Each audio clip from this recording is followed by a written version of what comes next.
Hello friends, welcome back to my channel SRK drama explain. Friends, ये video मैं लोगों के एंटरटेनमेंट के लिए बनाती हूँ, so please watch full, share, subscribe and like this video. Second part की स्टार्टिंग होती है फ़ा से।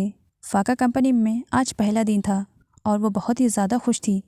पैच फ़ा को उसकी टीम से इंट्रोड्यूस करवाता है जिसके साथ फ़ा को काम करना था। फ़ा यहाँ पर काम करने के लिए काफ़ी एक्साइटेड थी। ऐसी गलतफहमी पाल के रखी थी पैच ने। वो बहुत ही अच्छी तरीके से फ़ा को ट्रीट कर रहा था, जबकि फ़ा के दिल में तो खुद के मिशन को लेकर के बस सवालात चल रहे थे कि किसी भी तरीके से उसे उस मिशन को कंप्लीट करना है जो मिशन उसकी मॉम ने उसे सौंपा है। लोगों के सर पर तो इतनी जल्दी बुखार भी नहीं चढ़ता है जितना पैच को फर्स्ट साइड लव का बुखार चढ़ गया था। पैच फ़ा को हमेशा देख सके, इसी वजह से उसने फ़ा का सेटअप अपने कैबिन के सामने लगवाया था ताकि वो 24 आवर्स फ़ा को देख सके। इस बात को लेकर के फ़ा की टीम में गॉसिप चल रही होती है कि बॉस फ़ा पर कुछ ज़्यादा ही मेहरबान है। तभी फ़ा के टेबल पर फाइल के बंडल्स आ जाते हैं एंड यहाँ पर आंट ऑन का कहना था, देखो मैं तो ये सब कुछ नहीं करना चाह रही थी, लेकिन बॉस ने मुझे कहा है वो तुम्हारे काम को ज़रा देखना चाहते हैं कि तुम कितनी स्पीड से कर रही हो। एक्चुअली पैच ने तो ऐसा कुछ भी नहीं कहा था। आंट ऑन और उसकी चमची ने मिल करके फ़ा को सबक सिखाने के लिए ये सारी फाइल्स दी थी ताकि वो काम करके थक जाए और कंपनी से खुद ही रिज़ाइन दे दे। लेकिन फ़ा ने भी डिसाइड कर लिया था जिस कंपनी में उसे जॉब लेने के लिए इतना पापड़ बेलना पड़ा, इतनी आसानी से तो वो रिज़ाइनिंग लेटर नहीं देगी। फिर क्या, काम में लग जाती है और फटाफट फ़ा पूरे काम को कंप्लीट करती है अपनी टीम की हेल्प की वजह से।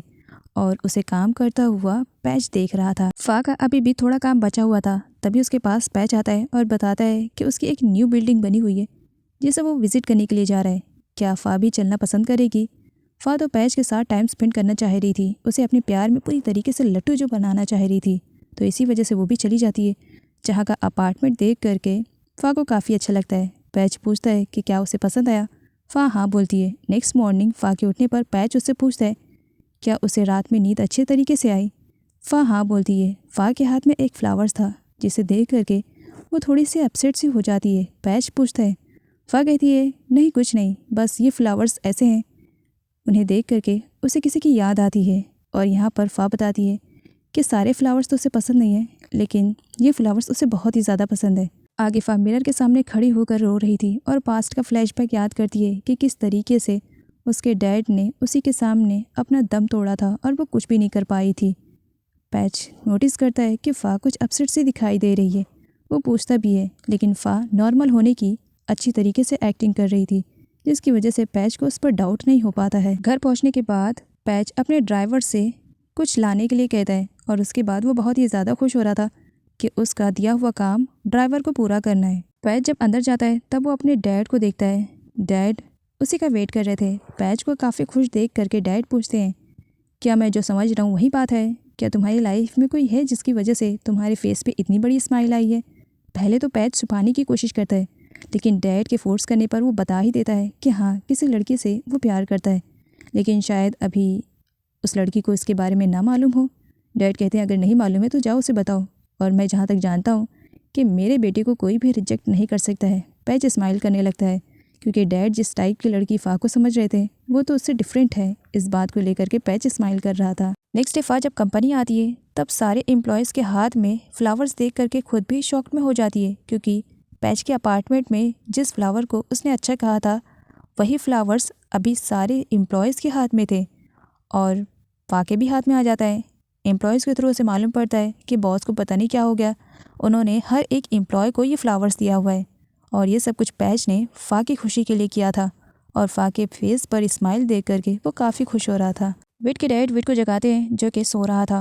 विट के डैड का कहना था, एक तुम्हारी सिस्टर लीसा कि इतनी ज़्यादा पॉजिटिव है, हर चीज़ को लेकर के परफेक्ट है, और एक तुम हो लेज़ी, हर वक्त बस बाप के पैसे उड़ाना जानते हो, कंपनी में तो बिल्कुल भी तुम्हारा इंटरेस्ट नहीं है। अरे जाओ ज़रा कंपनी में काम करो, कुछ तो समझो।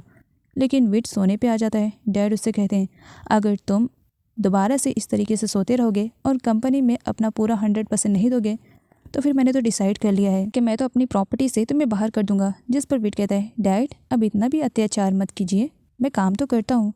डैड कहते हैं क्या तुम मेरी एक बात मानोगे? विट कहता है सारी बात मानने के लिए तैयार हूँ, बताओ तो सही। डैड उसे एक कॉन्ट्रैक्ट पेपर देते हैं और कहते हैं अगर तुमने मेरा काम कर दिया तब तो ठीक है, लेकिन अगले 1 साल के अंदर तुमने शादी नहीं की तो याद रखना, मैं सच कह रहा हूँ, पूरी प्रॉपर्टी, बिजनेस, हर चीज़ से तुम्हें लात मार के बाहर निकाल दूंगा। तब विट कहता है शादी ही क्यों? जिस पर डैड कहते हैं इस वजह से क्योंकि मुझे इस घर में एक प्यारी सी बहू चाहिए और एक ऐसी लड़की जो तुम्हें सुधार सके, तुम्हारी अकल ठिकाने ला सके। विट और उसके डैड के बीच में जो कॉन्ट्रैक्ट हुआ था इसके बारे में जब पैच को मालूम पड़ता है तब पैच अपनी हंसी नहीं कंट्रोल कर पाता है। डैड ने अच्छा सोल्यूशन निकाला है तुम्हारी शादी करने के लिए। तब विट कहता है इस तरह मुझे मत फंसा यार, तो मेरा अच्छा दोस्त है और वैसे भी तू ही तो मेरी हेल्प कर सकता है। जिस पर पैच कहता है मैं समझा नहीं। विट कहता है प्लॉय। तब पैच कहता है उसकी तरफ तो नज़र उठाकर भी मत देखना, वैसे भी वो तुम्हें एक प्ले बॉय टाइप का लड़का समझती है। मेरे कितने बार कहने के बाद भी उसने तुम्हें एक्सेप्ट नहीं किया, तब तो तुम दूर ही रहना उससे। जिस पर विट कहता है इतनी आसानी से दूर कैसे हो जाऊंगा ब्रदर, तुम ही तो मेरी हेल्प कर सकते हो, प्लॉय को कैसे भी कन्विंस करो ना। और वैसे भी तुम तो मेरे बारे में अच्छे से जानते हो ना, मतलब अपने ही घर का ही लड़का हूँ ना। और वैसे भी प्लॉय से मैं काफ़ी टाइम से प्यार करता हूँ, लेकिन प्लॉय पता नहीं मुझ में क्या खराबी देख रही है। प्लॉय को पाने के चक्कर में पैच की हेल्प मिल सके इसलिए विट उसकी अच्छे से मसाज भी कर रहा था। लिसा कंपनी आती है प्लॉय से मिलने के लिए, जहाँ पर उसकी मुलाकात सूरज से हो जाती है। सूरज से मिलकर के उसे काफ़ी अच्छा लगता है। सूरज बताता है कि वो यहाँ पर पैच को अपना वॉक शो करने के लिए आया है। यहाँ पर वो लिसा से कहता है कि उसे लिसा के साथ काम करके काफ़ी अच्छा लग रहा है। लिसा को काफ़ी खुशी होती है कि सूरज उसके साथ काम करके खुश है। वो प्लॉय से मिलने के लिए ऊपर जाने वाली थी, जिस पर सूरज भी उसके साथ चला जाता है। दोनों जब कैबिन में जाते हैं तब वहाँ पर पैच और विट थे। विट जब अपनी सिस्टर लिसा को देखता है तब पैच की तरफ इशारा करते हुए कहता है तुम्हारे और मेरी बहन की केमिस्ट्री कुछ अजीब ही है, देखो तुमसे मिलने के लिए आई है। जिस पर सूरज कहता है कि लिसा यहाँ पर प्लॉय से मिलने के लिए आई हुई। विट जब ये सुनता है तो फ़ौरन टीम चेंज कर लेता है और अपनी सिस्टर लिसा के पास चला आता है कि वो प्लॉय से मिलने के लिए जाएगी, तब वो भी प्लॉय से मिलेगा। जिस पर पैच कहता है कि प्लॉय तो आज कंपनी आई ही नहीं है। तब यहाँ पर विट का तो मूड ऑफ हो जाता है। पैच लिसा से कहता है अब जब वो आ ही चुकी है तब वो सूरज की थोड़ी सी हेल्प कर दे उसके काम में। ये सुनते ही लिसा खुश हो जाती है। उसके बाद लिसा सूरज की हेल्प करती है और विट पैच की सब एक साथ मिलकर के काम कर रहे थे। और उस वक्त लिसा और पैच कुछ ज़्यादा ही करीब थे, जिसे दूर से खड़ी फ़ा देखती है और उसे जेलसी होती है, क्योंकि जब लोग कहते हैं कि लिसा और पैच दोनों की केमिस्ट्री कुछ अलग ही है। फ़ा जब कंपनी से घर वापस आती है तब वहाँ पर पैच को देख करके शॉक में हो जाती है कि उसका बॉस वहाँ पर क्या कर रहा है।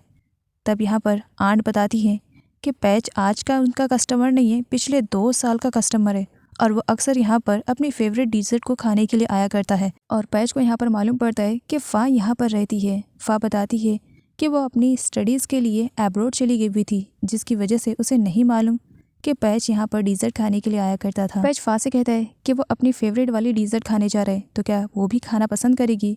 जिस पर फ़ा कहती अगर आप कंपनी में पूछते तो शायद मैं मना कर देती, लेकिन इस वक्त आप मेरे आंट के रेस्टोरेंट में हो तो एज अ कस्टमर हो, मैं आपके साथ डिज़र्ट खा सकती हूँ। नेक्स्ट डे फ़ा को कंपनी में फ़ोन आता है कि उसकी मॉम मिसिंग हो गई है, जिसकी वजह से फ़ा परेशान हो जाती है और वहाँ से सीधा निकलती है अपनी मॉम को ढूंढने के लिए। जहाँ पर रास्ते में वो 2 ऐसे लोगों को देखती है जिन्हें देख करके वो खुद भी शॉक में हो जाती है, लेकिन उसे अपनी मॉम का ख्याल था, इसी वजह से उन्हें हेलो कह करके वहाँ से चली जाती है। ये दोनों ही पैच के अंकल हैं और पैच को लेटर देते हैं और बताते हैं कि विलिम्पा ने एक बार फिर से तुम्हारे ग्रैनी को लेटर लिखा, जिसकी वजह से उनकी तबीयत और भी ज़्यादा ख़राब होने के चांसेस हैं। लेटर हमारे हाथ लगा तो इसी वजह से हम ये तुम्हें देने के लिए आए थे। और इस लेटर के बारे में हमने पता किया है, इस बार ये लेटर किसी और जगह से आया है और हमने सुना है कि तुमने ग्रैनी से प्रॉमिस किया है कि तुम विलिम्पा को ग्रैनी के पास लेकर आओगे। पैच हाँ बोलता है। अगले सीन में एक वोमेन को दिखाया जाता है जो कि कुछ ज़्यादा ही क्रेजीनेस में लग रही थी। वो अपने डैड के पास आई हुई थी। डैड कई सालों के बाद अपनी बेटी को देख रहे थे, वो उसे हक करना चाह रहे थे, लेकिन उस लेडी को अचानक से दौरा शुरू हो जाता है, जिसकी वजह से वो खुद के ही काबू में नहीं रह पाती है और आसपास की चीज़ों को फेंकने लगती है। एंड तभी वहाँ पर फ़ा आ जाती है और टाइटली हक करते हुए कहती है मॉम आप यहाँ पर क्या कर रही हैं, और अपनी मॉम को संभालती है। फ़ा अपनी मॉम के बिहेवियर को लेकर के ग्रैंडफादर से माफ़ी भी मांगती है। फ़ा अपनी मॉम को वापस घर पर लेकर आती है और उनके बालों को कॉम्ब कर रही होती है। यहाँ पर फ़ा की माम पूछती है तुम्हें कैसे मालूम पड़ा कि मैं वहाँ पर रहूँगी। जिस पर फ़ा कहती है आप ही की बेटी हूँ, मुझे मालूम था अच्छी तरीके से कि आप कहाँ पर जा सकती हो। फ़ा की मॉम का कहना था मैं तुमसे कुछ सवालात कर रही हूँ, बताओ तुमने क्या किया, तुमने जो मुझसे प्रॉमिस किया था वो प्रॉमिस का क्या तुम उन दोनों से मिल पाई हो, जिस पर फा कहती है अभी तो नहीं, लेकिन बहुत जल्द मिल जाऊंगी। फा की मॉम आउट ऑफ कंट्रोल हो जाती है और फा पर ही बिगड़ जाती हैं। ऐसे प्रॉमिसेस मत किया करो जो तुम निभा ना सको। मैंने कहा था कि तुमसे नहीं हो पाएगा, लेकिन तुमने मुझसे प्रॉमिस किया था कि तुम वो काम कर दोगी, मेरे खातिर करोगी। फा अपनी मॉम से कहती है मैं ज़रूर करूँगी। आगे फा की आंट फा के बारे में सब कुछ जानती थी, इसी वजह से वो फा से कहती है देखो फा, अच्छे बुरे की समझ तो तुम में हो ही गई है। तुम्हारी माँ का जो कुछ भी था वो पास्ट था, लेकिन तुम्हारा तो प्रेजेंट है। अपने प्रेजेंट को बर्बाद ना करो पास्ट के खातिर। लेकिन फा का कहना था मैंने अपनी मॉम से प्रॉमिस किया है, उसे मैं निभाऊंगी। आज कंपनी में फा प्रेजेंटेशन शो करने वाली है, जिसकी तैयारी उसने जोरों शोरों पे की हुई थी। वो अपना प्रेजेंटेशन सभी लोगों को शो करती है। उसका प्रेजेंटेशन देखने के बाद कई लोगों का मुंह बिगड़ जाता है और बहुत सारे लोग तो उसके प्रेजेंटेशन में बहुत सारी कमियां निकालती हैं, जबकि प्लॉय और पैच को उसका प्रेजेंटेशन बहुत ही ज़्यादा पसंद आता है। विट की फैमिली वाले पैच के घर पर खाना खाने के लिए आए हुए थे, जहाँ पर पैच की मॉम पैच से कहती है कि वो लीसा के प्लेट में थोड़ा सा खाना डाले अपने हाथों से। तो ये बात विट सुन लेता है। उसके बाद क्या, प्लॉय को इम्प्रेस करने के चक्कर में वो प्लॉय के प्लेट में कुछ ज़्यादा ही खाना डालने लगता है, जिस पर प्लॉय कहती है तुम्हें जो कुछ करना है कर लो, लेकिन मेरी नज़र में तुम्हारी इमेज यही रहेगी कि तुम एक प्ले बॉय टाइप के लड़के हो। खाने की टेबल पर और बाहर प्लॉय और विट की नोक-झोंक की वजह से सभी के चेहरे पे काफ़ी हंसी थी और पैच भी हंस रहा था, जिस पर विट उसके क्लोज जाता है। तुम तो ना हंसो ना ब्रदर, और वैसे भी तुमने प्रॉमिस किया ना मेरी हेल्प करने के लिए। तो विट कहता है क्या मैंने प्रॉमिस किया है, कब किया है मुझे तो याद नहीं। उसकी बात सुन करके सभी लोग हंसने लगते हैं।